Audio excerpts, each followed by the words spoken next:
Bah écoutez, les premiers tours de roue de ce Colnago IGRV sont plutôt concluants.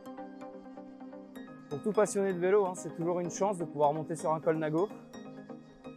Et là, Colnago se modernise, passe à l'électrique avec son e-Gravel. Donc c'est le dérivé de son GRX en version électrique, sur une motorisation très compacte, très légère. Pour tout vous dire, j'ai fait les premiers tours de roue sans aucune assistance et on n'a vraiment pas l'impression d'être sur un vélo électrique. Vraiment de très bonnes sensations, ça tourne tout seul. Donc pour parler un petit peu de ce vélo, on est sur le même cadre comme je disais que le GRX, cadre gravel, donc une douille de direction un petit peu plus longue pour être sur une position plus confort que sur un vélo de route classique.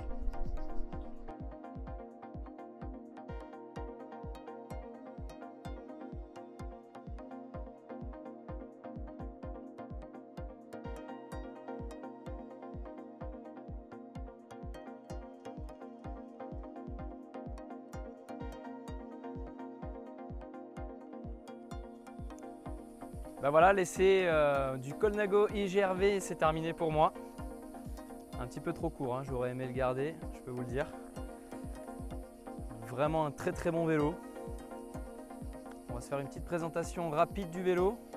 Colnago, je pense que pour les passionnés de vélo, on n'a pas à refaire la réputation de cette marque. Colnago qui est là depuis les années 40, en vélo de route, qui a écrit une histoire incomparable à d'autres marques, avec l'équipe Mapei, avec Eddy Merckx par exemple. Mais là aujourd'hui on est sur un vélo gravel. Gravel qui est vraiment l'entre-deux entre la route et le chemin. Et on l'a testé aujourd'hui pour vous sur la route et sur les chemins. Modèle IGRV en version haut de gamme avec son groupe Shimano GRX DI2. Donc DI2, transmission électrique de chez Shimano. La transmission électrique, donc avec le dérailleur avant DI2 ici, on le voit à capteur. Le dérailleur arrière GRX DI2 également, avec sa version Shadow RD pour un passage de vitesse et une transmission beaucoup plus douce et beaucoup plus silencieuse. Et ça c'est vraiment agréable à l'oreille et en pédalant. Une motorisation de chez Mahle, e-Bike Motion, le 35X. Donc moteur roue arrière avec la batterie intégrée au moyeu arrière de 250 Wh. Possibilité d'y rajouter pour les sorties XXL une deuxième batterie sur porte-bidon de 200 Wh supplémentaires. Charge directement sur le vélo. On reste sur la partie électrique mais de chez Shimano. Le connecteur DI2 qui est apparent ici. On est sur un guidon et potence classique avec les câbles qui ne sont pas intégrés. Donc le connecteur DI2 est apparent. Pour déclencher l'assistance, le petit bouton e-walk, vraiment très bien intégré au cadre.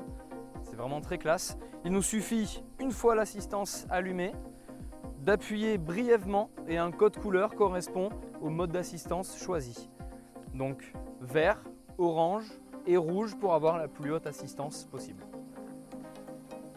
Pour vous faire un petit retour rapide sur ce vélo, donc il a été testé moteur éteint et moteur allumé avec son assistance la plus élevée pour vraiment avoir toute la puissance des 40 Nm que développe le e-Bike Motion. Sur moteur éteint, on a vraiment l'impression d'être sur un vélo classique.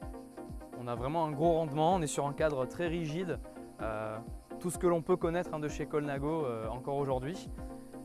Et avec sa version électrique, assistance déclenchée, on a vraiment une assistance fluide par la roue arrière. Donc vraiment très sympa à utiliser sur route. Et sur chemin également, on n'a pas cette sensation d'aller déraper en mettant un coup de pédale un peu trop puissant. Ça reste vraiment très fluide. Donc vraiment, ce que je peux vous conseiller, c'est de passer chez Au Vélo, de le tester, autant en boutique que sur le site internet. On se retrouve très vite pour de prochaines vidéos.